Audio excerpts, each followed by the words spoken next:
Assalaamu calaykum waraxmatullaahi wabarakaatu. Soo dhowaada. Muuqaalkeena maanta waxaan kaga hadli doonaa Dale Carnegie buuggiisa How to Win Friends and Influence People uu qoray 1936. Wuxuu kaga hadlay 6 shay oo haddii aad samayso ay kugu jeclaanayaan dadka. Qodobka koowaad, si dhaba u xiisay nolosha qofka kale. Si dhaba maaha inaad u xiisaysid si danahaaga gaarka aad u gaarso. Si dhab ah u xiisay. Adba waa kala garan kartaa qofka ku xiisaynaya si dhaba ama qofka kale oo ka been sheegay.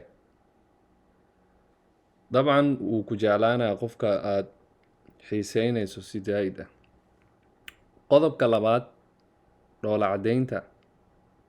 Cid rabta ma lahan qof weji cabuus ah oo xanaaqsan mar walba.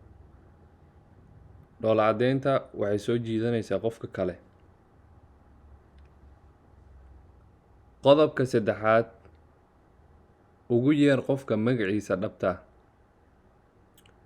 Wuxuu dhahay buugga wuxuu ku sheegay in dhawaaqa uguna muhiimsan luuqad walbo inuu yahay qofka magaciisa.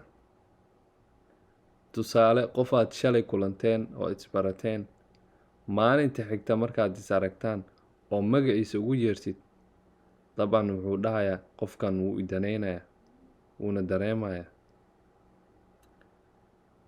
Qodobka afaraad, noqo qof ku wanaagsan dhageysiga.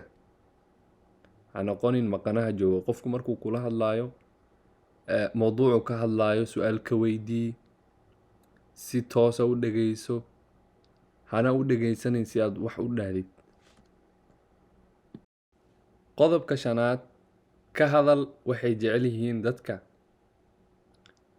Dadka waxay rabaan badanaa inay ka hadlaan waxay jecel yihiin ama xiisaynayaan. Qodobka lixaad, dareensii qofka inuu muhiim yahay. Ammaan si fiican ula dhaqan. Dabeecadda wanaagsan waxaa kugu jeclaanaya qof walba haddaad si fiican ula dhaqantid. Aan ku xasuusiyo mar kale, subscribe noo saar. Assalaamu calaykum waraxmatullaahi wabarakaatu.